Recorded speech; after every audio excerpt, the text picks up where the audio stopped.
सत्सङ्गत्वे निस्सङ्गत्वं निस्सङ्गत्वे निर्मोहत्वं निर्मोहत्वे निश्चलतत्वं निश्चलतत्वे जीवन्मुक्तिः पुनरपि जननं पुनरपि मरणं पुनरपि जननी जठरे शयनम् इह संसारे बहुदुस्तारे कृपया पारे पाहि मुरा प्रत्यक्ष लिंगाद्यबाध्यते बाध्येन பிரகரணம். இதுல அனுமானத்தை பாதிக்கிறா போலவே அனுமானம் பிரத்யட்சத்தை பாதிக்கலாம். பிரத்யட்சம்னா அதை எதுவுமே பாதிக்க முடியாது அப்படிங்கிற எதை பாதிக்குங்கிறத எப்படி தீர்மானம் பண்றதுன்னு கேட்டா, எது பிரபலமாக இருக்கோ பரீட்சை பண்ணி பார்த்தால் எது பிரமாணமாக சிந்திக்கிறதோ அது இன்னும் ஒண்ணு பாதிக்கும், விரோதம் வருந்தால் அப்படிங்கிறதான் வச்சுக்கணும். பிரத்யக்ஷம் அப்படிங்கிறதுக்காக அது பாதிக்கப்படாது அப்படின்னு சொல்ல முடியாது. நிரூபணம் இதற்கு பல உதாரணங்கள் கொடுத்தார். இதம் ரஜதம்னு பிரத்யட்சமா சாந்தி ஏற்படும். இது ரஜதம் இல்லைன்னு ஒரு ஆப்ஷன் சொல்லும் போது அந்த ஆப்தவாக்கியம் பிரபலமாக ஆகி இந்த பிரத்யட்சத்தை பாதிக்கும். அதனால இவனுடைய பிரத்யட்சம் தப்புங்கிறத இவன் புரிஞ்சு. இதே மாதிரி கௌரவம் அப்படிங்கிற அந்த பிரத்யட்ச புத்தி இருக்கு. இது ஸ்ருதி அனுமானத்தினாலையும் ஸ்ருதியால வரக்கூடிய வாக்கியத்தினால வரக்கூடிய ஞானத்தினாலையும் பாதிக்கப்படும். அதாவது சரீரம்தான் கௌரவமாக இருக்கு, ஆத்மா இல்லை அப்படின்னு தெரிஞ்சாச்சுன்னா இது பாதிக்கப்படும். இந்த மாதிரி பல உதாரணங்கள்ல பிரத்யக்ஷமான தியானம் கூட வேற பரோட்சமான தியானத்தினால பாதிக்கப்படுறத பார்க்கணும். அப்ப நியாயாமிரதக்காரர் சொன்னார், இது முடியாது. பிரத்யக்ஷமா ஒரு விஷயம் தெரிந்தால் அந்த பிரத்யக்ஷத்தை பரோட்சமான தியானம் பாதிக்க முடியாது. இது நியாயாமிரதக்காரருடைய சித்தாந்தம். பரோட்சத்தை பிரத்யக்ஷம் பாதிக்கலாம், ஆனா பிரத்யக்ஷத்தை பரோட்சத்தினால பாதிக்க முடியாது. பிரத்யக்ஷத்தை பாதிக்கணும்னு சொன்னால் அதுவும் ஒரு பிரத்யக்ஷமாகத்தான் இருக்கு. அப்ப இப்ப உதாரணம் சொன்னோம், அவன் பிரத்யக்ஷமா ரஜதம்னு பார்த்துட்டு இருக்கிற காலத்துல அவன் சொன்னான் பிரத்யக்ஷம் இல்லைன்னு சொன்னான், பாக்கியம் ஏற்பட்டதுன்னு கேட்டா அங்க ஏற்படாது. வந்து சொல்ற இதம் ரஜதம்ங்கிற பிரத்யக்ஷத்துக்கு சயுக்திகம் நேதம் ரஜதம் இது பிரத்யக்ஷம். ரஜதம்னு முதல்ல தெரிஞ்சது, ரஜதம் இல்லைன்னு அப்புறம் இவனுக்கே பிரத்யக்ஷமா ஞானம் வரணும். அப்ப ரஜதமா ரஜதம் இல்லையான சந்தேகம் தானே வரும். முதல்ல ரஜதம்னு தெரிஞ்சது அப்புறம் இல்லைன்னு தெரிஞ்சதுன்னா எதை நம்புறதுன்னு கேட்டா, அதுக்கு ரெண்டாவது எந்த ஞானம் யுக்தியோடு கூடினதாக தர்க்கத்துக்கு அனுகூலமாக தர்க்கத்தோட சேர்ந்து இருந்தால் அந்த ஞானத்துக்கு பிராபல்யம். அதனால பிரத்யக்ஷத்தை யுக்தியோடு சேர்ந்த பிரத்யக்ஷம் பாதிக்கு, யுக்தி இல்லாத பிரத்யக்ஷத்தை யுக்தியோடு சேர்ந்த பிரத்யக்ஷம் பாதி அப்படி வச்சுக்காங்க. இதம் ரஜதம் இத்தியத்திர சயுக்திகம் பிரத்யக்ஷம் பாதி யுக்தி மாத்திரம். யுக்தின்னு சொன்னாக்க இங்க பரோட்ச பிரமாணத்தை அவர் நினைக்கிறார். வெறும் தர்க்கம் மாத்திரம் இல்லை, அனுமானமோ இல்ல ஆப்த வாக்கியமோ இந்த பிரமாணம் பரோட்ச பிரமாணம் எல்லாமே இங்க யுக்தின்னு எடுத்து. ஆக பிரத்யக்ஷமா வரக்கூடிய ஞானத்தை பரோட்ச ஞானம் பாதிக்கிறது இல்லை, பரோட்ச ஞானத்தோட சேர்ந்து இருக்கக்கூடிய இன்னொரு பிரத்யக்ஷ ஞானம் தான் பாதிப்பரிசியா. நீங்க இதுக்கு முன்னாடி சொன்ன உதாரணங்கள் எல்லா இடத்துலயுமே பிரத்யக்ஷ ஞானம் இவனுக்கு இருக்கு அப்படிங்கிறத காமிக்கும். இதம் ரஜதம் இத்தியத்திர சயுக்திகம் பிரத்யக்ஷம் பாகடம் ந யுக்தி மாத்திரம். கௌரோகம் இத்தியத்திராபி மம சரீரம் இது பலவத் பிரத்யக்ஷமேவ பாகம். கௌரோகம் நான் வெறுப்பாக இருக்கிறேன் கண்ணால பார்த்து அவனுக்கு தெரியுது பிரத்யக்ஷம். இந்த பிரத்யக்ஷ ஞானத்தை எது பாதிக்கிறதுன்னு சொன்னா மம சரீரம்ங்கிற பிரத்யக்ஷம் பாதிக்கும். மம சரீரம் இது என்னுடைய சரீரம் அப்படின்னு தெரிஞ்சுதான் சொல்றான். நான் சொல்றது சரீரத்தை ஒரு சமயம் சொல்றான், இன்னொரு சமயம் என்ன சொல்றான்னா சரீரம் வேற நான் வேறங்கிறத புரிஞ்சுட்டு நான் சரீரம் இல்லை, இந்த சரீரம் என்னுடையது அப்படின்னு.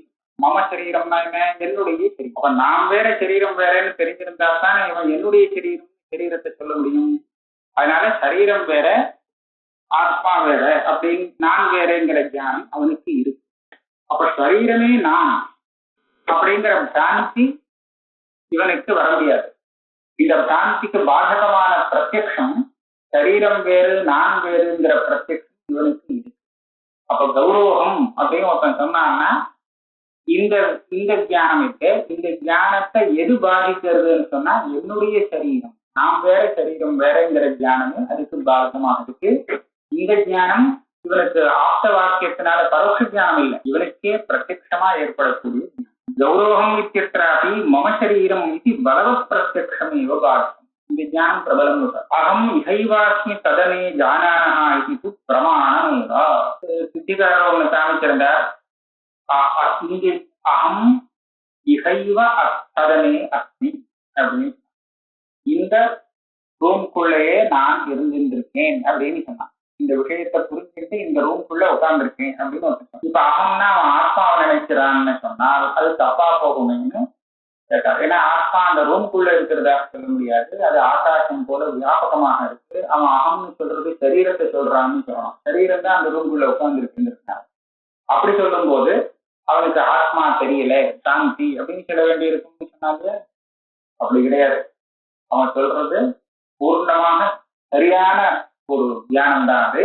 ஏன்னா ஜீவன் அணுதான், ஜீவன் வியாபகம் இல்லை. வியாபகமாக இருக்கிறது பரமாத்மா தான். ஜீவனுடைய ஸ்வரூபம் அணுஸ்வரூபம். அதனால இந்த ரூம்குள்ள அவன் கேட்டுட்டு உட்கார்ந்துருக்கான்னு சொன்னாக்க அது சரிதான். இதுல ஒண்ணு தப்பு ஒண்ணுமே. அகம் இகைவாஸ்மி ததனே ஜானானஹா இது பிரமாணம் ஜீவஸ்ய அணுத்வா ரஜதாபேத சரீராபேத பிரத்யக்ஷயோர் ஜாக்ரதோஹோ யுக்தியாக பிரதிபந்த அக்ஷமத்வே தத்விஷயக பிரத்யக்ஷோத்பத்தேரேவ அனவகாரம். என்ன சொல்ற, பிரத்யக்ஷமாக ரஜதம்னு தெரிஞ்சிருக்கிற அந்த காலத்துல இது ரஜதம் இல்லை அப்படிங்கிற அந்த இன்னொரு ஞானம் வரவே முடியாது. பிரத்யக்ஷமே வர முடியாது, பிரத்யக்ஷம் கூட வர முடியாது.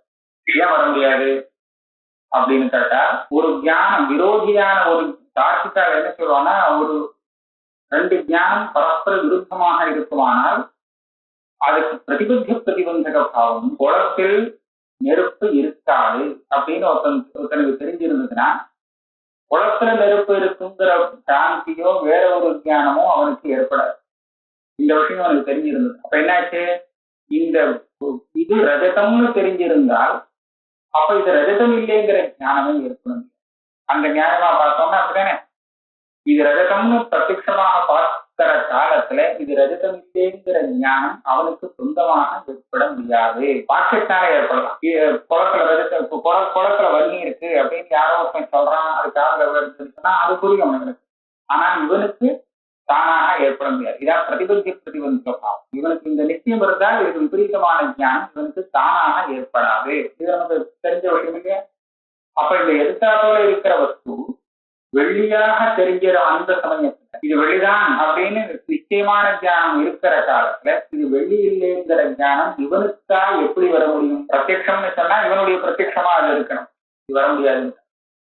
அப்போ இது வெள்ளி இல்லை அப்படின்னு தெரியறதுக்கு வேற யாரோ சொல்லித்தான் அது தெரியும். அந்த ஞானம் இந்த ஞானத்தை இந்த பிரத்யட்சத்தை பாதிக்காதுன்னு சொன்னா இவன் அது அந்த சொன்னதுக்கு ஒன்றும் பிரயோஜனமே இல்லை, அந்த வாக்கியத்துக்கு பிரயோஜனமே இல்லைன்னா இவனுக்கு சொந்தமாகவும் வெள்ளி இல்லைன்னு தெரிஞ்சுக்க முடியாது, இன்னொருத்தரை சொல்லியும் அதை கேட்டுக்க முடியாது. ஏன்னா அது பரோட்ச ஞானம் ஆனதுனால இந்த ஞானத்துக்கு பாதகமாகாது, துர்பலம் அப்படின்னு சொல்லிட்டானே. ஆனால் வெள்ளி இல்லைங்கிற அந்த யதார்த்த ஞானம் அவனுக்கு வர முடியாமலே போகும். அதனால பரோட்ச ஞானம் பிரத்யக்ஷ ஞானத்துக்கு பாதகம் ஆகலாங்கிறத நீ ஒத்துக்கலாம். இல்லாட்டா அந்த ஞானத்துக்கு பாதக ஞானம் இல்லாமல் போகும். இதான் ரஜதாபேத பிரத்யம். இதே மாதிரி சரீராபேத பிரத்யம். இவனுக்கு பிரத்யட்சமா சரீரமும் தானும் ஒண்ணுங்கிறது தெரியுது. அப்படி தெரிஞ்சுட்டு இருக்கும் போது சரீரம் வேற தான் வேற அப்படிங்கிற ஞானம் பிரத்யட்சமாக தானா உண்டாக முடியாது. ஏன்னா விரோதியான ஞானம் இருக்கு. அது எது ஏதோ யுக்தியாலேயோ அதாவது அனுமான பிரமாணத்தினாலேயோ சப்த பிரமாணத்தினாலேயோ தான் அவனுக்கு இந்த ஞானம் ஏற்படும். பிரத்யக்ஷ ஞானத்தை அந்த பரோட்ச ஞானம் பாதிக்காது அப்படின்னு இருந்தால் அந்த ஞானத்தை இவன் லட்சமே பண்ண மாட்டான், அதுதான் மாற்றி விடுவான். அப்படி இருக்கும்போது இவனுக்கு அகம் கௌரவா அப்படிங்கிற ஞானத்தை பிராந்தின்னு சாதிக்க முடியாமல் போகும். ரஜதாபேத சரீராபேத பிரத்யக்ஷயோர் ஜாக்ரதோஹோ யுக்தியாக பிரதிபந்த அக்ஷமத்வே. யுக்தினா பரோட்ச ஞானம், பரோட்ச ஞானம் பிரத்யக்ஷ ஞானத்தை பாதிக்கக்கூடிய சக்தி இல்லாதது அப்படிங்கிற ஒரு நியமம் இருந்தால் தத்விஷய பிரத்யக்ஷோத்பத்தேதேவ அனவகாசா. அந்த பிரத்யக்ஷோத்பத்தியே இல்லை, பிரத்யக்ஷோத்பத்தி இல்லாததுனால இதுக்கு பாத ஜானம் இல்லை. பரோட்ச ஜானம் பாதிக்கக்கூடிய சாமர்த்தியம் அதுக்கு கிடையாதுங்கிறதுனால அதுவும் பாதிக்கும் இல்லைன்னு சொன்னா நமக்கு வந்த இந்த சாந்திய தப்புன்னு சொல்ல முடியாது. நக தத்திர பரம்பரா சம்பந்தேன கர்தமலிப்தே வஸ்திரே நீலம் வஸ்திரம் இதுவது கௌரவம் இது கௌனம். இது சாந்தியா இருந்தா தானே இது பாதக ஜானம் இல்லைன்னு சொல்றது, இது சாந்தியே இல்லைன்னு சொல்லுவோம். அகம் கௌரவா அப்படின்னு ஒருத்தர் சொல்றான்னா இதுல அவனுக்கு எந்த விதமான பிராந்தியும் இல்லை. இது எப்படி பிராந்தி, அதனால இது பாதகம் தேவை. இது எப்படி பிராந்தி இல்லைன்னு சொல்றது அப்படின்னு கேட்டா, வெளுப்பா இருக்கக்கூடிய ஒரு வஸ்திரம் சேத்துல ஞானி கொடுத்துன்னு சொன்னா கருப்பா போடுவோம் இல்லையா? இப்ப இந்த வஸ்திரத்தை கிருஷ்ணம் வஸ்திரம் அப்படின்னு சொல்றேன். இதுல ஏதாவது தப்பு இருக்கும்? தப்பு கிடையாது, சரிதான். இது தப்புன்னு சொல்ல முடியாது. ஆனால் அந்த வஸ்திரத்தினுடைய கலர் நான் பார்க்கல, நான் அந்த சேத்தினுடைய கலரை பார்க்கிறேன். அதனுடைய வர்ணத்தை பார்த்து அந்த சேரோடு சேர்ந்து இருக்கக்கூடிய வஸ்திரத்துக்கும் அந்த கலர் இருக்கிறதாக கவனமாக பிரயோகம். இந்த வஸ்திரம் கருப்பு வஸ்திரம் கிடையாது, வெளுப்பு வஸ்திரம் தான். ஆனா அந்த சேத்துல விழுந்து அது மேல பொட்டின்றதுனால கருப்பா இருக்கு. அதே மாதிரி ஆத்மாவுக்கு கௌரவ வர்ணங்கிறது கிடையாதுதான். ஆனா அதோடு சம்பந்தப்பட்ட சரீரத்துக்கு கௌரவ வர்ணம் இருக்கிறதுனாலே அந்த கர்தமலிப்தமான வஸ்திரத்தை கிருஷ்ணம் வஸ்திரம்னு சொல்ற மாதிரி கௌரவமாக அகம் கௌரவா, நானே கௌரவ வர்ணம் உள்ளவனாக இருக்கிறேன். அவன் அதாவது சாந்தியா அவன் இந்த மாதிரி பேசல, விஷயத்தை தெரிஞ்சுட்டு அப்புறம் பேசலாம். அதனால இந்த இப்படி அவன் பேசுறது சாந்தி இல்லை, அதாவது இது கௌனப்பிரயோகம்னு சொல்றான் அப்படின்னு சொல்றான். அதாவது சிம்மம் வேற தேவதத்தம் வேறேங்கிறத தெரிஞ்சுட்டு அதே மாதிரி தான் சிம்மம் வேற தேவதத்தம் வேற அப்படின்னு புரிஞ்சுட்டு சிம்மோ தேவதத்தரான பிரயோகம் பண்ணினார். அது ரொம்ப சரி, அது கௌனப்பிரயோகம்னு. சிம்மம் வேற தேவதத்தம் வேறேன்னே தெரியாமல் சிம்மோ தேவதத்தகான்னு சொன்னா அதுதான். ஏன் இது தெரிஞ்சு அதே சப்தம் தான், ஆனா தெரிஞ்சு பிரயோகம் பண்ணினா அது கௌனம், தெரியாமல் உஷ்டம் ஜலம். இதுவும் அந்த மாதிரிதான். வெந்நீர்னு சொல்றோம் இல்லையா? இது வெந்நீர்ங்கிற ஞானத்தை நாம பிரமாணம்னே வச்சுட்டு இருக்கோம். எப்படி பிரமாணம் ஆகுது? ஜலத்துல ஒரு அவசியம் கிடையாது. ஜலத்தினுடைய ஸ்பர்சம் சீத ஸ்பர்சம், அதனுடைய சுபாவ சித்தமான ஸ்பர்சம் சீதமாக இருக்கிறது. அந்த ஔஷ்ணிங்கிறது தேஜத்தினுடைய அம்சம். இது தேஜஸ் கலந்ததுனால, தேஜஸோட சேர்ந்ததுனால அந்த ஔஷ்ணி ஜலத்துல தெரியும். அதே மாதிரிதான். ஆனா உஷ்ணம் ஜலம்னு சொல்றவங்க நாம பானத்தன்னு சொல்ற வழக்கம் இல்லை இல்லையா? அதனால ஏன்னா அவன் தெரிஞ்சுதான் பிரயோகம் பண்றான். ஜலம் சீதமாகத்தான் இருக்கும். உஷ்ணம்ங்கிறது தேஜஸினுடைய அக்னியுடைய இதுதான். அந்த அக்னியில ஏற்றி வச்சு சம்பர்க்கத்தினால இதுல இப்ப அந்த ஸ்பர்சம் தெரியுதுங்கிறத புரிஞ்சுட்டு பிரயோகம் பண்ணினதுனால இதை தப்புன்னு சொல்ல முடியாது, கவுனம்னு சொல்லலாம். இதைத்தாங்க சொல்ற.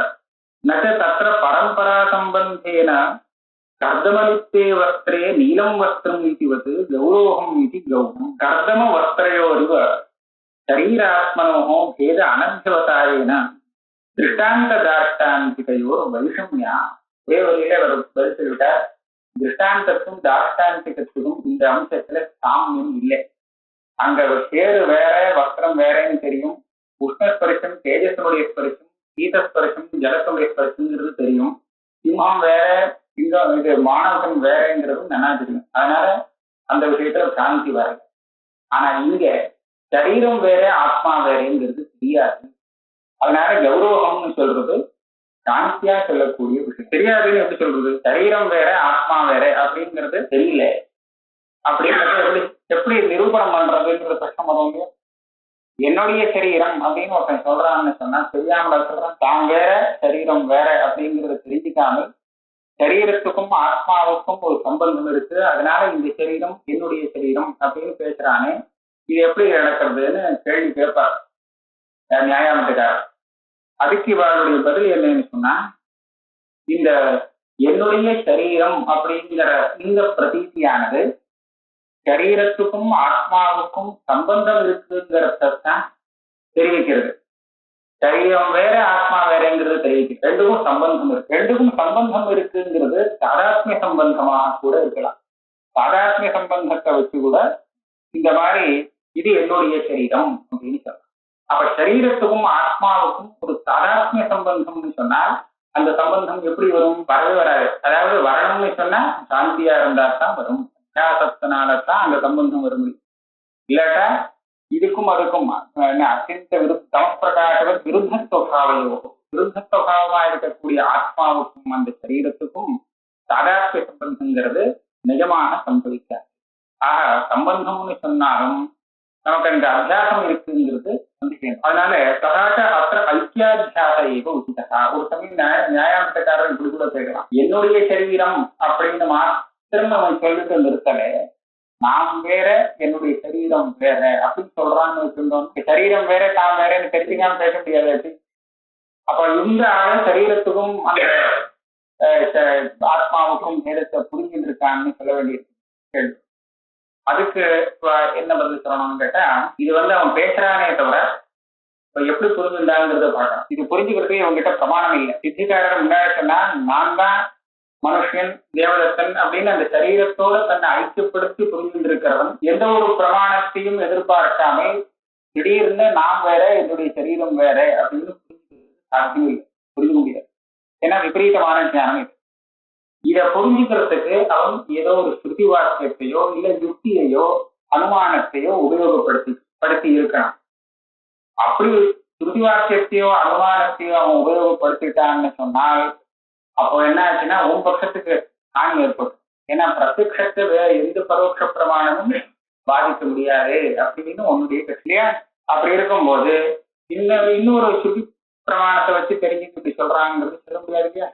பிரத்யக்ஷ பிரமாணமாக அவன் தானாவே தெரிஞ்சுட்டான்னு சொன்னா அது தெரிஞ்சுக்கிறதுக்கு வழி இல்லை. ஏன்னா விரோதியான ஒரு பிரத்யக்ஷம் இருந்துட்டே இருக்குன்னு சித்திக்காரர் பதில்.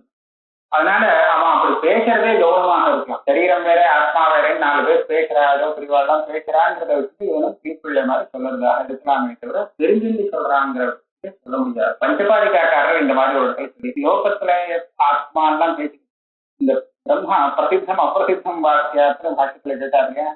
அந்த இடத்துல லோகத்துல கூட எல்லாரும் பேசிக்கிறாளே அப்படின்னு ஆத்மா எல்லாம் பேசிக்கிறாளேன்னு கேட்டாரு.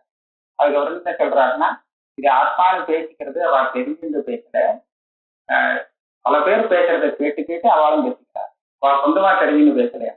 அந்த மாதிரி இதை வச்சுக்க வேண்டியது. ததாச்ச அத்த ஐக்கியாத்தியாச ஏவ உச்சிதா. एवञ्च उष्णं जलम् इत्यत्रापि यदि कर्दम वस्त्रयोरिव तोय तेजसोर् भेदग्रहः तदा गौणता एव, यदि च शरीरात्मवत् भेद अनभिपतायः तदा अध्यास एव. சொல்லிட்டார். உஷ்ணம் ஜலம்னு பேசிருக்க அந்த ஜலமே உஷ்ணமா இருக்கு அப்படின்னு நம்ம சொல்லியிருக்க. அந்த ஜலமே உஷ்ணம் அப்படின்னு ஒருத்தன் நினைச்சான்னா, அதாவது உஷ்ணமா இருக்கக்கூடியது நெருப்பு, அது வேற இது வேறன்னு தெரியாமல் பேசினான்னு சொன்னா அவனுக்கு அது சாந்தி தான். தெரிஞ்சுட்டு பேசினான்னா இதுதான் எல்லா இடத்தையும். ஆனா இந்த இடத்துல அகம் கௌரகான்னு சொல்ற இடத்துல அவன் தெரியாமலே பேசுறதுனால நம்ம அதை அபிஷாபம். தகாச்ச யுக்தி பாத்தியமே இது தரப்பு உதாரணம். அதனால யுக்தி பாத்தியமாக அதுவும் பிரத்யட்சமாக தெரியக்கூடிய ஒரு அம்சம் பரோட்சமான ஞானத்தினால பாதிக்கப்படாது.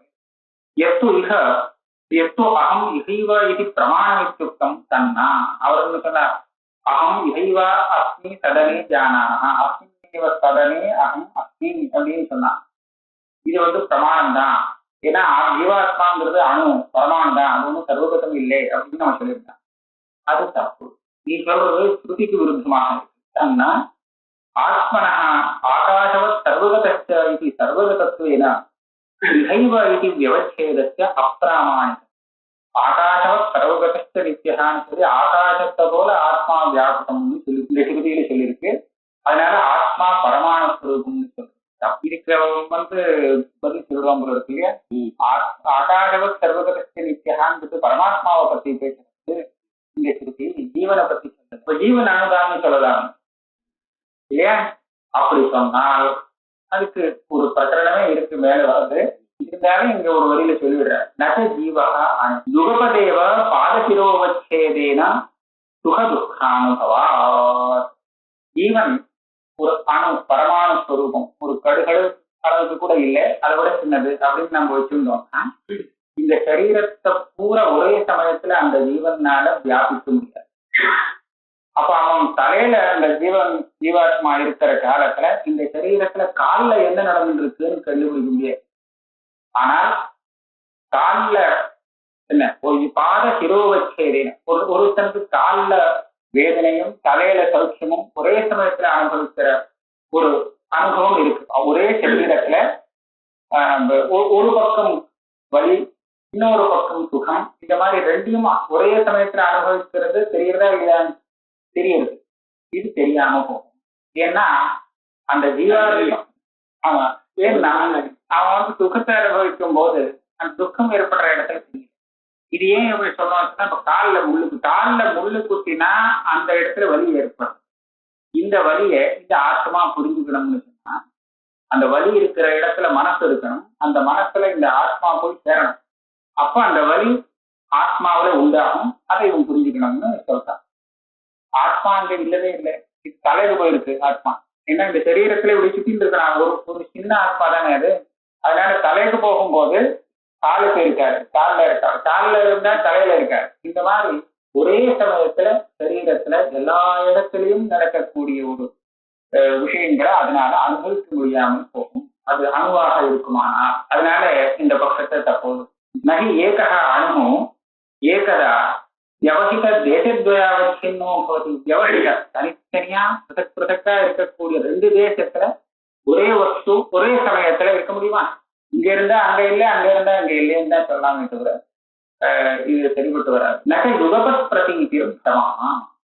இப்ப அவ ஒரு யுக்தி சொல்லுவார், இங்க வந்து ஒரே சமயத்துல தெரிஞ்சதுன்னு நீங்க சொல்றே, அது ஒரே சமயத்துல தெரியல. சில சமயம் வெவ்வேறு காலத்துல விஷயம் தெரிஞ்சாலும் நமக்கு அது அந்த காலபேதம் தெரியாததுனால ஒரே சமயத்துல தெரிஞ்சதாக நினைச்சு. ஒரு உதாரணம் என்ன சொல்லுவாங்கன்னா, உப்பல சதபத்திரம் செய்தவர்கள் படிச்சா அந்த தாமரை இதழ்களை ஒரு 100 இதழ்களை வச்ச மேலுக்கு மேல அடிச்சுட்டான்.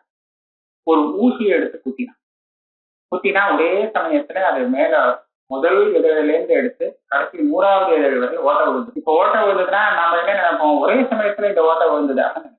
ஆனா அப்படி இது விழுது. ஏன்னா அது கிரமமா தான் போயாகும். மேலேருந்து கீழே இறங்கும் போது ஒவ்வொரு இதழா ஓட்ட பண்ணிட்டு தான் போகும். அதுக்கு முதல் இதழ் அதுல ஓட்ட விழுறதுக்கும் 2வது இதழில ஓட்ட விழுறதுக்கும் மத்தியில சின்ன இடைவெளி இருக்கணும். அது ரொம்ப தீவிர சூக்ஷமா இருக்கிறதுனால நமக்கு தெரியல. அது தெரியாததுனால ஒரே சமயத்துல ஓட்ட விழுந்ததாக நாம இதுதான் உப்பல சதபத்திரம் செய்தவர். ஆனா நிஜமாக அந்த இடத்துல காலபேதம். அதே போலதான் தலையில ஒரு விஷயத்தை அனுபவிக்கிறதையும் காலில் இன்னொரு விஷயத்தை அனுபவிக்கிறதையும் ரெண்டுக்கும் பேதம் இருக்கு, ஒரே சமயத்துல இல்லை. ஆனா அதிவேகமா அந்த ஆத்மா அங்கேருந்து வந்து இந்த விஷயத்தை அனுபவிக்கிறதுனால அந்த வித்தியாசம் கால வித்தியாசம் இருக்கிறது தெரியாம போகுது. அதனால யுகபத் பிரதீதி பிரமஹா, ஒரே சமயத்துல ரெண்டையும் அந்த ஆத்மா அனுபவிக்கிறதுன்னு நமக்கு தோன்றதே அதுதான் தப்பு, அது பிராந்தி சொல்லலாமே. நக யுகபத் பிரதீதி பிரமஹா உத்தர்க சித்த பிராமாண்ய பரித்தியாகே பீஜா. ஒரு ஞானத்தை சாதாரணமா இந்த மீமாம்சக்கார வேதாந்திகள் இவெல்லாம் என்ன சொல்லுவாங்கன்னா, ஒரு ஞானம் பிரமாணம்னு சொல்றதுக்கு காரணமே சொல்ல வேண்டாம், அது அப்பிரமாணம்னு சொல்றதுக்கான காரணம் சொல்லணும். இந்த மாதிரி இது தெரியுறதே, இது வந்து சரிதானா அப்படின்னு கேட்டா சரிதான், இது சரியில்லைன்னு சொல்லணும்னா உடனே காரணம் சொல்லணும். சரிதான்னு சொல்றதுக்கு காரணம் சொல்ல வேண்டியது பிரமாணம் பாசகா அப்பிரமாணம். இது ரொம்ப நமக்கு விவகாரத்தையும் இதான் தேவைப்படுறது. முதல்ல தெரியும் போது வேற ஒன்றும் தோஷங்கள்லாம் ஒன்றும் தெரியலன்னு சொன்னா இது பிரமாணம் அப்படின்னு வச்சுருக்கோம். அப்பிரமாணம்னு சொல்றதுக்கு தான் ஏன் அப்பிரமாணம், என்ன தோஷம் வந்தது அதெல்லாம் சொல்லலாம். இப்ப வந்து ஒரே சமயத்துல எனக்கு தலையில வலிக்கிறது, காலில் சுகமா இருக்கு இப்படிங்கிறது நான் அனுபவிக்கிறேன் இல்லையா, இந்த அனுபவம் தப்பான அனுபவம்னு சொல்றதுக்கு நீ ஒரு பாதகமான அனுபவம் காட்டுறது, அப்பதான் இதை தப்புன்னு ஒத்துக்கணும். இதை தப்புன்னு ஒத்துக்கணும்னு சொன்னால் அதுக்கு காரணம் தான். காரணம் இல்லைன்னு சொன்னா இதை நான் ரைட்டுன்னு சொல்லுவேன், இது சரியான ஞானம் இல்லையா. இதுதான் உத்தர்க சித்த பிராமாண்யம். இதை பரித்தியாகம் பண்ணணும்னா நீ இதுக்கு ஒரு பாதகம் தான். இப்ப அவன் என்ன பாதகம் காமிக்கணும், ஆத்மா பரமாணுவாக இருக்கிறதுனாலே ஒரே சமயத்துல எப்படி ரெண்டு இடத்துல நடக்கிற விஷயத்த புரிஞ்சுக்க முடியும், அதனால முடியாதுன்னு நீ பரோட்சமான ஒரு பாசிக ஞானத்தை எடுத்து காமிக்க. அப்படியானால் நீயே பரோட்சமான ஞானம் பிரத்யக்ஷத்தை பாதிக்கிறது சொன்னதாக ஆச்சே. யுக்தியை வச்சுண்டு பிரத்யட்சமா வரக்கூடிய அனுபவத்தை பாதிக்கலையே. ஆனா வாயால சொல்லும் போது பிரத்யக்ஷ அனுபவத்தை வேற எந்த ஞானமும் பாதிக்க முடியாதுன்னு சொல்லி ஒரு கேட்டுவார். அதனால உத்தர்க சித்த பிராமான்ய பரித்தியாகே பீஜாபவா. இந்த பிராமான்யத்தை பரித்தியாகம் பண்றதுக்கு ஒரே சமயத்துல நான் ரெண்டு விஷயத்தையும் அனுபவிக்கிறேங்கிற இந்த தியானம் இருக்கு. இத அப்பிரமாணம்னு சொல்றதுக்கு காரணம் எதுவுமே இல்லாததுனால இதனுடைய பிராமான்யத்தை பரித்தியாகம் பண்ண முடியாது. விஸ்தரேன செய்ததே வக்ஷாமா. இந்த ஜீவானுத்துவாதம்ங்கிறது விதிய பரிச்சேதத்துல வரப்போறது. இந்த அனுத்துவாதத்தை நிராகம் பண்றதுக்கு ஒரு பிரகரணமே இல்ல. இது இந்த விஷயம் சொல்ல ஜீவ அனுத்துவாதத்தை அந்த ஜீவன் அணு இல்லை அப்படிங்கிறத நிரூபணம் பண்றதுக்கு நபோ நைல்ய பிரத்யக்ஷஸ்ய நிரூபத்வகிராஹக அனுமானேன பாதா லிங்காபவா. ஒரு வேற ஒரு விதமா இவருடைய பிரதிஜையை சமர்ப்பணம் பண்ணணும். அதாவது பிரத்யட்சமாக வந்த ஞானத்தை பிரத்யட்சம்தான் பாதிக்கும். இவர் சொல்ற இடத்துல எல்லாம் பரோட்சத்தான் பாதிச்சாகணுங்கிற ஒரு எக்கட்டான இது அதுக்கு அவன் என்ன பண்ணினா, நீ தார்க்கிக மதத்தை வச்சுட்டு இப்படி பேசுற, ஆனா நமக்கெல்லாம் சாட்சி பிரத்யக்ஷம்னு ஒண்ணு, அதுவும் பிரத்யக்ஷம். ஆக இந்த ஒரு பிரத்யக்ஷத்தை இன்னொரு பிரத்யக்ஷம் பாதிக்கும் சொல்லும் போது சாட்சி பிரத்யக்ஷம் பாதிக்கிறது. உதாரணத்தை பார்க்கலாம். நபசனா ஆகாசம் நீளமாக இருக்கே, நீளம் நபா. இது ஒரு தப்பான பிரத்யக்ஷம். எப்படி சொல்றது தப்பான பிரத்யக்ஷம்னு? இந்த நீல ரூபம் இல்லாமல் ஆகாசம் எப்போது தெரியுறதோ? தெரியவே இல்லை. ஏன் அப்ப எப்படி சொல்லணும்னா, நபத்துல ரூபம் இல்லைங்கிறத நீ யுக்தியால தெரிஞ்சுட்டு அந்த யுக்தி தானே இந்த பிரத்யக்ஷத்தை தப்புன்னு சொல்லி கொடுக்கறதுன்னு அத்வைதிகாரர் சொல்றார். அப்படி இல்லை, இது யுக்தி வேண்டியதில்லை. இந்த விஷயத்துக்கு நபத்தை நிரூபமாக கிரகிக்கிறதுக்கு சாட்சி பிரத்யக்ஷம். அந்த சாட்சி பிரத்யக்ஷம் சாட்சுஷ பிரத்யக்ஷத்தை பாதிக்கிறது. ஒரு பிரத்யக்ஷம் இன்னொரு பிரத்யக்ஷத்தை பாதிக்கலாம். சாட்சி பிரத்யக்ஷமா முதல்ல நீளமாக தெரிஞ்சது எந்த பிரத்யக்ஷம்? சாட்சுஷ பிரத்யக்ஷம், கண்ணால தெரிகிற பிரத்யக்ஷம் இல்லையா? நீ ரூபம் இல்லைன்னு எது சொல்லி கொடுத்ததுன்னா சாட்சி சொல்லி கொடுத்தது. அப்ப அந்த சாட்சி பிரத்யக்ஷம் இந்த சாட்சுஷ பிரத்யக்ஷத்தை பாதிக்கிறது. அப்ப பிரத்யக்ஷம் பிரத்யக்ஷத்தினால்தான் பாதிக்கப்படுறது, வேற இன்னொன்னால இல்லை அப்படிங்கிறதுக்கு ஒரு திருப்பி பூர்வபக்ஷம் பண்றார், சொல்றார். அவரே நிரூபணம் பண்றார். நபோ நைல்ய பிரத்யக்ஷஸ்ய நிரூபத்வகிராஹக அனுமானேன நபாதா. நப நீரூபம்னா ரூபம் இல்லாதது, ஆகாசம் ரூபம் இல்லாதது அப்படின்னு சொல்லக்கூடிய யுக்தி அனுமானத்தினால இந்த பிரத்யக்ஷம் பாதிக்கப்படவில்லை. ஏன்னா அனுமானமே வர முடியாது. அனுமானத்தை லிங்காபா. இது அனுமானம் பண்றதுக்கு ஒரு ஹேது இல்லைன்னா அவர்கள் இதுக்கு நடுப்புற இன்னும் கொஞ்சம் சில கேள்விகள்லாம் இருக்கு. எப்படி அனுமானத்துக்கு ஹேதுவே இல்லைன்னு சொல்லலாம்? நான் ஒரு ஹேது சொல்றேன்னு, ஆகாசத்துல ரூபம் இல்லைன்னு சொல்றதுக்கு ஹேது கண்டுபிடிச்சு சொல்றேன். என்ன சொல்லுவேன்? நக பரம மகத்துவ திரவியானாரம்பகத்வாதேர் லிங்கத்துவம். தார்க்கிகன்னு இதை சொல்லலாம். பரிமாணம் இருக்கு இல்லையா? இந்த பரிமாணத்தை 4 விதமா பிரிச்சுட்டேன். அணு, மகத்து, தீர்க்கம், ஹ்ரஸ்வம். தீர்க்கம், ஹ்ரஸ்வம் அணுவெல்லாம் தள்ளிருக்கும். இந்த மகத்துவம்னு ஒரு பரிமாணம் இருக்கு. இந்த மகத்துவத்துல ரொம்ப சின்ன மகத்துவத்துல இருந்து அபகிருஷ்ட மகத்துவத்துல இருந்து பரம மகத்துவம் வரை அனந்த பேதங்கள் இதுல. கடைசி பட்சமான ஒரு மகத்துவம், அதி சொல்பமான மகத்துவம் எதுல இருக்குதுன்னு கேட்டா 3 திரணுக்கம் சேர்ந்து ஏற்படக்கூடிய திரணுக்கம். அதுதான் எல்லாத்தையும் விட சின்ன மகத்தான திரவியம். அதுக்கு கீழே போனா அப்புறம் மகத்துவம் கிடையாது. இதுதான் மகத்துவம். மகத்துவம்னு இதை சொல்லலாம். மகத்துவங்கிற பரிமாணம் அதுல. அதுக்கு மேல அதை விட பெரிய மகத்துவம் அதுல இருந்து உண்டான இன்னொரு திரவியத்துல இருக்கு. அதுக்கு மேல கட்டம் படம் இந்த பிருத்திவி ரொம்ப பெரிய மகத்துவத்தை ரொம்ப கடைசி கொண்டு போனோம்னா எங்க போகணும்னா ஆகாசம், சர்வகட்டம், விபு பரிமாணம். இதுக்கு பரம மகத்துவம். மகத்துவத்துல பரமான ஒரு விசேஷத்தை சேர்த்து பரம மகத்துவம், இது கடைசி மகத்துவம். இந்த பரிமாணம் ஆகாசத்துக்கு. இதை வச்சுண்டு அதுல ரூபம் இல்லைன்னு அனுமானம் பண்ணலாம். ஏன்னா பரம மகத்துவங்கிற இந்த பரிமாணம் எங்கெல்லாம் இருக்கோ அங்கெல்லாம் வர்ணமே கிடையாது. இது எங்க இருக்கு? ஆத்மாவில இருக்கு. ஆத்மாவில கலர் கிடையாது, ரூபம் கிடையாது, அதனால வியாப்தி விசிச்சாச்சு. அதனால நபகா நீ ரூபம், ஆகாசம் ரூபம் இல்லாதது. ஏன்? பரமமகத்வா ஆத்மவது அனுமானம் பண்ணாலும் கேத்துவே இல்லை, ரூபம் இல்லைன்னு தெரிஞ்சுக்கிறதுக்கு காரணமாக ஒரு அடையாளம் கேத்து இல்லைன்னு சொன்னீங்க, கேத்து இருக்கே. இன்னொன்னு கூட சொல்லலாங்கிற திரவிய அனாரம்பகத்வா. மற்ற திரவியங்கள்லாம் ரெண்டு சேர்ந்து புதுசா ஒரு திரவியத்தை உண்டு பண்ணும். அதாவது ரெண்டு கபாலம் சேர்ந்து ஒரு கட்டத்தை உண்டு, ரெண்டு பரமாணு சேர்ந்து ஒரு கணுக்கத்தை உண்டாக்கும், பல கணுக்கங்கள் சேர்ந்து திரணுக்கம், திரணுக்கங்கள் சேர்ந்து சதுரணுக்கம், இப்படி பல பதார்த்தங்கள் அவயவங்கள் சேர்ந்து ஒரு அவயவியை உண்டாகும். அந்த மாதிரி ஆகாசம் எந்த ஒரு பதார்த்தத்தோடாவது சேர்ந்து ஒன்ன உண்டாக்குமோ ஒரு பதார்த்தத்தை?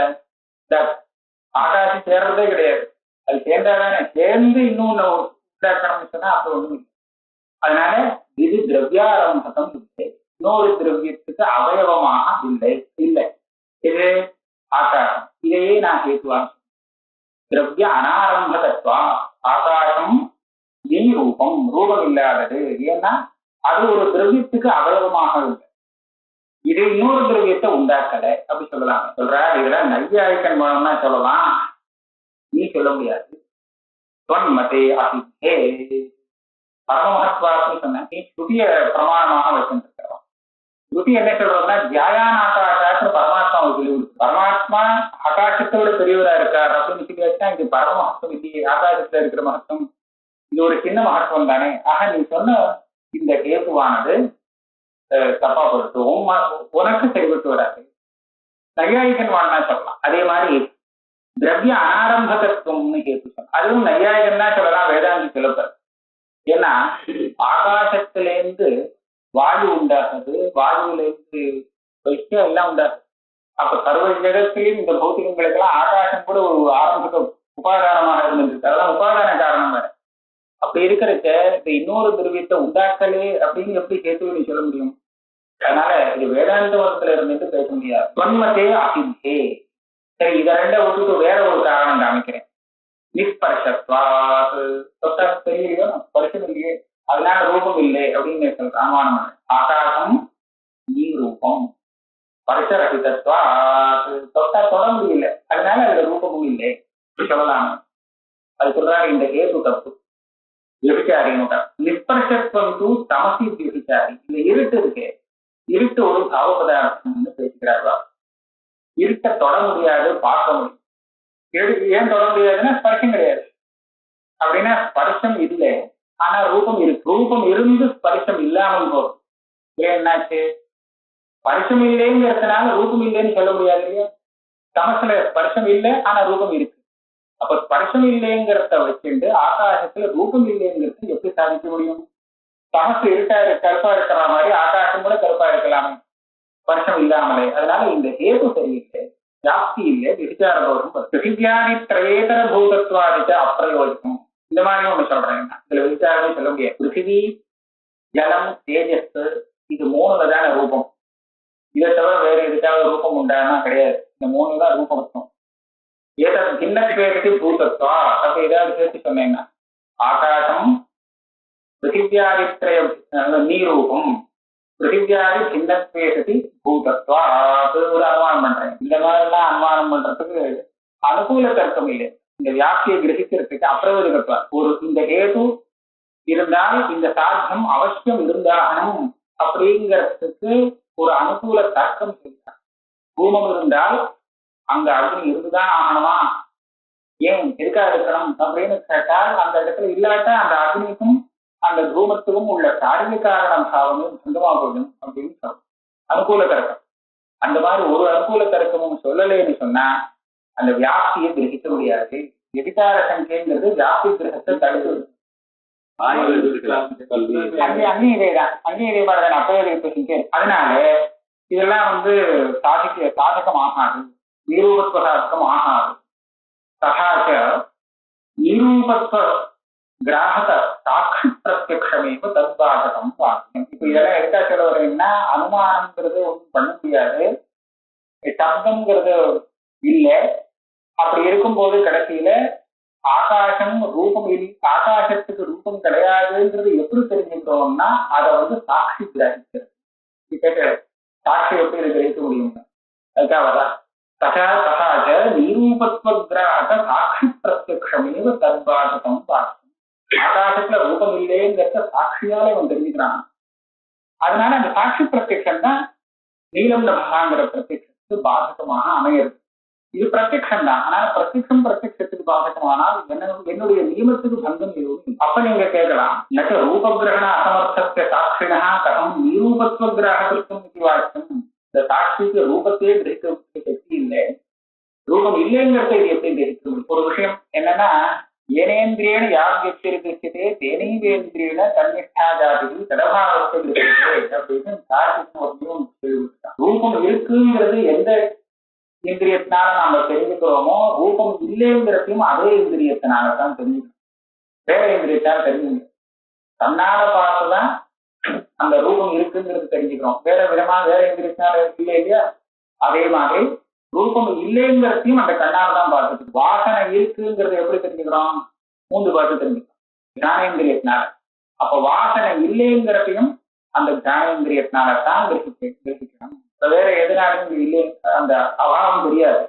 அப்போ சாட்சி ரூபம் இருக்குங்கிறத காமிச்சு கொடுக்குமானால் ரூபம் இல்லைங்கிறதையும் காமிச்சு கொடுக்கும். ஆனா அதுக்கு ரூபத்து கிரகணத்துக்கே சாமர்த்தியம் இல்லையே, அது எப்படி ரூபம் இல்லைங்கிறத காமிச்சு கொடுக்கும்? அது சொல்றார், அப்படி எல்லாம் அபாவ விஷயத்துல நியமம் பண்ண முடியாது. பிசாச்ச அக்ராஹகஸ்யாபி சக்ஷுஷா தன் அபாவ கிராஹகத்துவ ரூபபக்தி. பிசாச்சின் கண்ணுக்கு தெரியாது, ஆனால் இந்த வஸ்து பிசாச்சம் இல்லை அப்படிங்கிறத கண்ணால பார்த்து சொல்லலாம். ஒரு ஸ்தம்பம், ஒரு தூண் இருக்கு, இதுதான் அபாவம் இல்லைன்னா அவன் பேசத்தே இதுக்குள்ள தப்பு இருக்கு. அபாவ சாமானியத்தை சொல்லி இல்லைன்னா முதல்ல தப்பாயிடும். ஏன்னா எப்படி தப்பு வருதுன்னு கேட்டா, இந்த இடத்துல பிசாச்சு இருக்கா இல்லையான்னு பார்த்து சொல்லுங்கன்னு சொன்னா சொல்ல முடியுமா? இருக்கலாம், யாரு வேண்டா. அப்ப பிசாச்சு இல்லைன்னு எப்படி சொல்றது? யோகியான பலத்தை இல்லை. ஆனால் இந்த வஸ்து பிசாசு ஆகாது. இந்த வஸ்து இது பிசாசு இல்லை, இதுல பிசாசு இருக்கா இல்லையாங்கிறது சொல்ல முடியாது. ஆனா இது பிசாசு இல்லைங்கிறது சொல்ல முடியாது. அதனால என்ன சொல்றாங்கன்னா, அந்த பேதம் வேறு, அபாவம் வேறு, அத்தியந்தாபாவம் வேறு. ஒரு வஸ்துவனுடைய அத்தியந்தாபாவம் தெரிஞ்சுக்கிறதுக்கு அந்த பிரதியோகியுடைய யோகியத்தை வேணும். ஆனா அந்த வஸ்துவனுடைய பேதம் தெரிஞ்சுக்கிறதுக்கு அந்த பிரதியோகிக்கு அந்த இந்திரியத்துக்கு தெரியணும்னு அவசியம் இல்லை. அந்த வஸ்து தெரிஞ்சா போதும். எதுல பேதம் கிரகிக்கணுமோ அந்த அனுயோகி தெரியணும். ஆக அதை வச்சு இவ பேசுறாரு. அது கேட்டது முதல்ல தப்புதான். இதுவரை அத்தியந்தாபாவத்தை பேசிட்டே வரைக்க கேட்டுன்னா அன்யோன்யாபாவம் அபாவம் தப்புதான். இருந்தாலும் இப்ப வரைக்கும் வச்சு பிசாச்ச அக்ராஹகஸ்யாபி சக்ஷுஷா தரபாவகிராஹகத்தோ உபபத்தே. பிசாசத்தை கண்ணு கிரகிக்காத கண்ணால அதை பார்க்க முடியாது. ஆனாலும் அதனுடைய பேதங்கிறது கண்ணுக்கு தெரியுது இல்லையா? அது போல ரூபத்தை கிரகிக்க முடியாட்டாலும் அந்த சாட்சி ரூபத்தினுடைய அபாவத்தை கிரகிக்கலாம் அப்படின்னு சொல்றோம். பரேனாபி சாட்சினோபி ரூபவத் தமோகிராஹகத்துவ அபியுபகமான. சாட்சி நெய்யாயிட்டாருக்கு சாட்சியே கிடையாது, அவளுக்கு இந்த மாதிரி ஒரு பிரத்யட்சம் மத்தியில. ஆனால் அத்வைத மதத்துல இந்த சாட்சி பிரத்யட்சம் சமஸ்துக்கு சாட்சி பிரத்யட்சம் சொல்றான். இந்த அஜ்ஞானம் சமஸ்து இதெல்லாம் சாட்சி வைத்தியம்னு வச்சு தன்னால தெரியறதுன்னு இல்லை, சாட்சி கிராசம். ஆனா சாட்சியால ரூபம் எப்படி தெரியுறது? அந்த சமஸ்து எப்படி தெரியுது? கருப்பா தெரியுறதா இல்லையா? அப்போ அந்த ரூபத்தோடு கூடின தமத்தை அந்த சாட்சி கிரகிக்கிறது. அதனால சாட்சிக்கு ரூபத்தை கிரகிக்கக்கூடிய சக்தி இருக்குங்கிறது சித்தமாயிடும். அப்படி இருக்கும்போது அந்த சாட்சி ரூபத்தினுடைய அபாவத்தை கிரகிக்கிறதுல எந்த தப்பும் கிடையாது. இது ரூபத்தையே கிரகிக்க முடியாதுன்னு இருந்தா தானே ரூபத்துடைய அபாவத்தை என்னால கிரகிக்க முடியாது. ஆனா சாட்சி தான் தமசை கிரகிக்கும் போது ரூபத்தோடு சேர்த்து தமசை கிரகிக்கிறது. அதனால ஆகாசத்துல ரூபம் இல்லைங்கிற விஷயத்தையும் சாட்சி கிரகிக்க முடியும். பரேணாபி அக்ஷினோபி ரூபவத் தமோகிராஹகத்துவ அபியுபகமான. இன்னொரு யுக்தின்னு சொல்றேங்க, அவன் ஒத்துக்கிட்டா வருது, நம்ம பார்த்து பேசிட்டு இருக்கும்போது நாம ஒத்துந்தா போதுமே. ஏன் அச்சாட்சுஷேபி நபதி வாயோ இவ சக்குஷைவ ரூபாபாவ கிரகண சம்பவேன சாட்சுஷ பிரத்யக்ஷ பாதா. இது கடைசி என்ன சொல்றான்னா, வாயுல ரூபம் இல்லைங்கிறது எப்படி தெரியும்? கண்ணால தெரியுதுன்னு சொல்றோம். வாயு கண்ணுக்கே தெரியாது. ஆனா வாயுல ரூபம் இல்லைங்கிறத மாத்திரம் கண்ணாலதான் தெரிஞ்சுக்கணும்னு அது ரொம்ப யுக்தி புரஸ்தரமாக ஸ்தாபனம் பண்றாங்க. வாயு காத்தடிக்கிறதோ அந்த வாயுல ரூபம் கிடையாது அப்படின்னு எப்படி தெரிஞ்சுக்கணும்னு சொன்னா கண்ணால தெரிஞ்சுக்கணும். அதுக்கு வேற பிரக்கிரியை தான் வச்சிருக்கேன். வேற தொட்டு பார்த்த ரூபம் இல்லைன்னு சொல்ல முடியாது. மேலப்படுறது. ஆமா. அதனால வாயுல ரூபம் இல்லைங்கிறத எப்படி சகுரிந்திரியம் கிரகிக்கிறதோ அதே போல ஆகாசத்துல ரூபம் இல்லைங்கிறதையும் சகுரிந்திரியமே கிரகிச்சு காமிச்சது. வீரம் நகரானும் சகுரிந்திரியமே தான் காமிச்சது. அதுல ரூபம் இல்லைங்கிற விஷயத்தையும் சகுரிந்திரியமே காமிக்கலாம் அப்படிங்கிறத நியாயாமத்துக்காரர் சொல்றார். அதனால அசாட்சுஷேபி நபதி. வாயு சாட்சுஷம் இல்லை, ஆனாலும் அதுல ரூபம் இல்லைங்கிறத காமிச்சு கொடுக்குற மாதிரி நபத்து ஆகாசம் கூட கண்ணுக்கு தெரியக்கூடிய வஸ்து இல்லை, சகுரிந்திரியத்துக்கு யோக்கியமானது இல்லை. அப்படி ஆனாலும் சக்குஷைவ ரூபாபாவ கிரகண சம்பவின. அதுல ரூபம் இல்லைங்கிற விஷயத்தை மாத்திரம் சக்குரிந்திரியமே தெரிவிக்கலாம். அதனால சாக்குஷ பிரத்யக்ஷம் தான் நீலந்தகாங்கிற இந்த சாந்திக்கு பாதகமான. அது ஒன்றும் பரோட்ச ஜானத்தினால பாதிக்கப்படுறது இல்லை. பிரத்யக்ஷம் பிரத்யக்ஷத்தினாலதான் பாதிக்கப்படுறது. ஒரு பட்சம் தான் முடிஞ்சிருக்கு. கொஞ்சம் அடுத்தது சித்தாந்தம்.